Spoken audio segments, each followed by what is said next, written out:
On a sun-drenched Saturday in August, a search team gathered around an abandoned mine shaft. There were dangerous areas in the national park. They found the body of Erin Corwin, who had been missing for 2 months. They met in high school, they married young, they moved to a place where they didn't know anybody. She appeared kind of lonely. This is a story of love won and lost. A lot of drinking took place there, and they're very young. They were all very, very young. Of jealousy bordering on obsession. They seemed to be extremely obsessed with weapons and blowing things up. We discovered a set of tire tracks. And ultimately, murder in the first degree.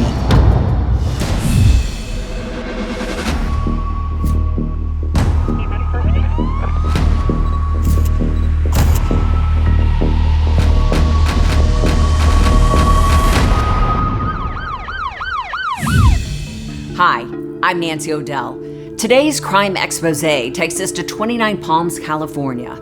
This city in the high desert is home to the Marine Corps Air Ground Combat Center, and it was here where a tawdry and twisted story began, which ended in murder and a body being found in a mine shaft. They sent the camera down, and it was at that point that we noticed a pattern of clothing and what appeared to be a portion of a human body. The 19-year-old wife of a United States Marine lay crumpled at the bottom of an abandoned mine shaft, 125 feet below the ground. 2 firefighters rappelled at 2 different times. One rappelled down, attempted to secure her body and secure any evidence that was down there. He eventually got sick because of the lack of oxygen, had to come back up, and another firefighter went down. And they were eventually able to recover Erin and several items of evidence. At first, it was difficult to identify the body. Unfortunately, Erin's remains were so decomposed, being in the elements. One would think at 125 feet below the surface that it would be like a cooler area with shade, but that's not the case. It's actually hotter than the surface inside those mine shafts. How had this vibrant young woman with her whole life ahead of her drawn her last breath in the middle of this arid dust bowl? For the answers, we turn the clock back 9 months to a sunny autumn in California. John Corwin, a Lance Corporal in the United States Marine Corps, arrived at his new assignment, the Marine base outside the remote city of Twentynine Palms, and traveling with him was his wife, Erin. They met in high school, they married young, he joined the Marine Corps, they moved to a place where they didn't know anybody. The Corwins moved into a small apartment building on base, where next-door neighbors quickly became fast friends. They're like a college dorm, almost like a married dorm environment. They'd have barbecues, a lot of drinking took place there, and they're very young. They were all very, very young. Forced to adjust to an unfamiliar reality and a husband who was often away from home, Erin did the best she could. She didn't know anyone here. She appeared kind of lonely. So how does she keep herself occupied? She loved horses, so she found this horse ranch. Meanwhile, her dream of becoming a mother hit a serious snag, one that equally agitated her husband. Earlier in the year, they'd had a miscarriage. It deeply affected Mr. Corwin. But Erin was pregnant again. And he was very happy that she was pregnant again, and they were going to have a baby and a family. Things were looking up for the Corwins. Then early on a Saturday morning in June, Erin gently woke her sleeping husband to tell him she was heading out for a while. She was planning on going out to look for areas for her and her mother to hike because their mother was coming to visit. Did she tell John exactly where she was planning on going? She wanted to go out and explore some hiking areas in the Joshua Tree National Park, which was just south of the Twentynine Palms area. At this point, John had no idea that anything was amiss. He was asleep. She woke him up and she told him she was leaving. He rolled back over, went back to sleep, didn't think anything more of it. All seemed well, but 2 days later, John Corwin contacted the San Bernardino County Sheriff's Department and reported his wife missing. She had driven away in their car on Saturday morning and never returned. So what does law enforcement typically do in a situation like this? Whenever we get a missing person case that's related to a hiking area, you have to assume that there might have been a medical emergency. Deputy sheriffs visited base housing to gather information. They met with John Corwin and then chatted with his neighbors. Then went next door, knocked on the door of Chris Lee, asked if Chris Lee had seen Erin Corwin. Chris Lee told them that he didn't know anything about her or where she was. A rather strange response, since Chris Lee and his wife did indeed know John and Erin Corwin. The two couples have spent a lot of time together socially. More on that later, because the county sheriff's office is about to receive a phone call that reveals some critical data. Erin's vehicle was found off of a dirt road a few miles north of the national park. There were several homeowners in the area that spotted it early Saturday morning, and it was still there 2 days later. So that was pretty far from where Erin planned to go hiking. When you inspected the car, did anything turn up? Shoe impressions were located that appeared to be leading from the driver's side of Erin's vehicle to what we discovered was a set of tire tracks that had traveled inward from the road and had circled around near Erin's vehicle, near the rear of her vehicle. And it appeared as though her shoe impressions had walked towards the passenger side of the vehicle that came into the area. So were there any scuff marks in the dirt or anything that indicated a confrontation had taken place? It was very likely that Erin got picked up by somebody and she entered their vehicle. Erin left her sleeping husband for a mysterious rendezvous in the desert. So whom does she meet out there? So far, the only person who might know what happened is also the only real suspect in her disappearance. John Corwin, an active duty Marine, is the lead suspect in the disappearance of his young wife. He was very calm, sort of stoic. You know, if somebody's not truly upset, you get a little bit concerned there, especially when you're talking about a spouse. Erin Corwin had an appointment in the California desert. She abandoned her car and departed the area in another vehicle, never to be seen again. The sheriff's department launched a ground search in an attempt to find the young woman. Erin could be lost or injured, or worse. We had deputies driving the area. We worked with the Joshua Tree National Park staff. They conducted some air search with our aircraft.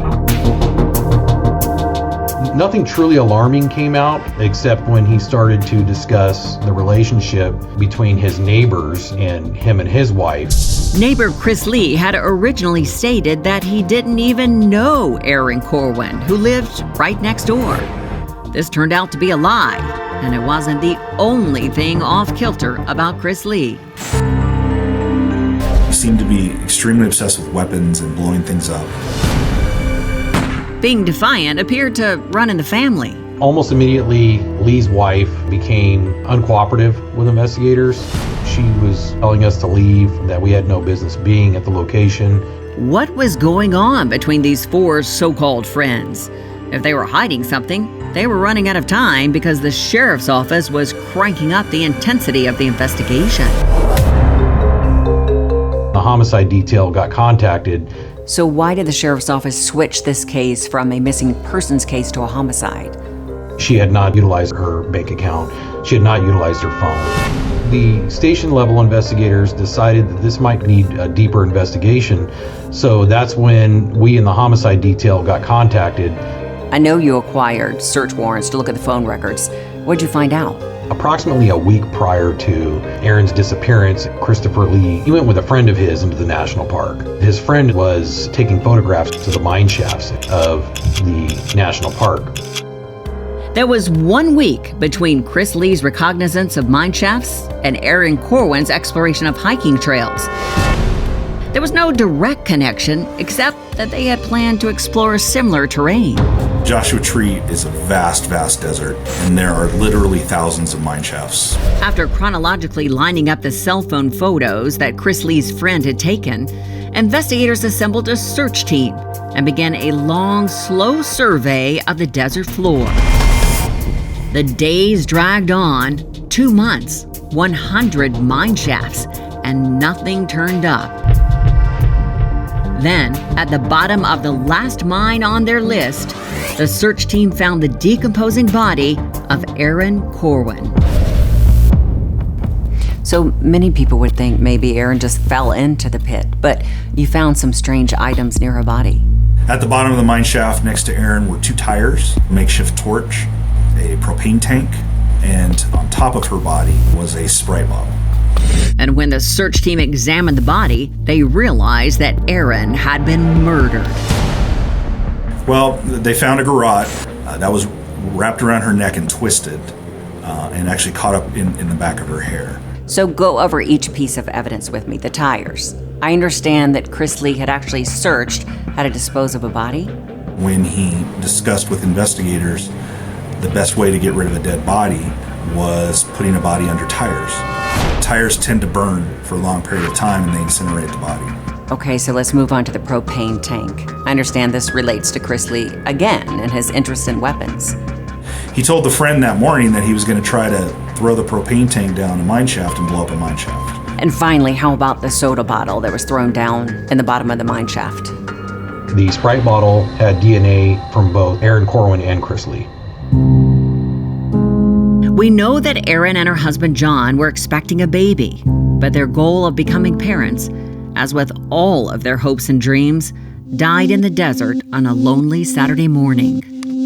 The body was so decomposed that we just could not tell if she was in fact pregnant. There was no actual fetus that could be found. Doesn't mean she wasn't. It just means if it was fairly early on, the decomposition process would have obscured any evidence of that. The Corwins and the Lees, two married couples, four supposed friends, and a curious excursion to nowhere. From an underground mine that once bestowed precious metals, a new discovery more valuable than silver or gold, the body of Erin Corwin. But looking into John, he had told us that he and Erin had married young. They met in high school. He joined the Marine Corps. They moved to a place where they didn't know anybody. During his conversations with the sheriff's office, John Corwin admitted that his marriage to Erin had run into a few roadblocks. They had some rocky portions in their relationship, as with most marriages, especially at the beginning when you're talking about a young marriage. In addition to suffering through a miscarriage, the couple was struggling financially. But things were looking up. At least John thought so, especially since Erin was pregnant again. It had issues earlier in the year, but they were working through them and had gone to marriage counseling. And that he believed she was pregnant, and he was excited about that. But Erin was cheating on John with his friend, fellow Marine and next-door neighbor, Chris Lee. He had stated that they had maybe kissed a few times in the past. Nothing further had occurred between them. They were very good friends with each other at one point, and that his wife had found out. She was really upset. Over time, we started getting closer, having longer conversations. And then we kissed a few times at her place. And then my wife, she found out and she blew up. Later, when pressed, Chris Lee admitted that the affair had progressed beyond small kisses and hand-holding. He claimed that it was physical, that they in fact did have sex, and that he knew she was pregnant at the time of the murder. Meanwhile, Erin's husband had found out about the affair, but thought it was all in the past. John was under the impression that was done, and they were moving on with their life, expecting a new child, and had no reason to believe that anything other than would have existed. But the baby that Erin was carrying was probably not her husband's. Erin Corwin had told her friend that she believed she was pregnant and that it might be Chris Lee's. Those objects that the search team found at the bottom of the mine shaft, their intended use suddenly became crystal clear. We believe that he brought the torches and the propane tank to try to cause some sort of a fire to destroy evidence at the bottom of the mine shaft. Oblivious to all of this, Erin Corwin had met Chris Lee in the middle of that dusty field, excited about her future and hoping for the best. It was her belief, unfortunately and sadly, that Lee was possibly going to propose to her. However, Chris Lee wasn't thinking along those lines at all. His enlistment was up.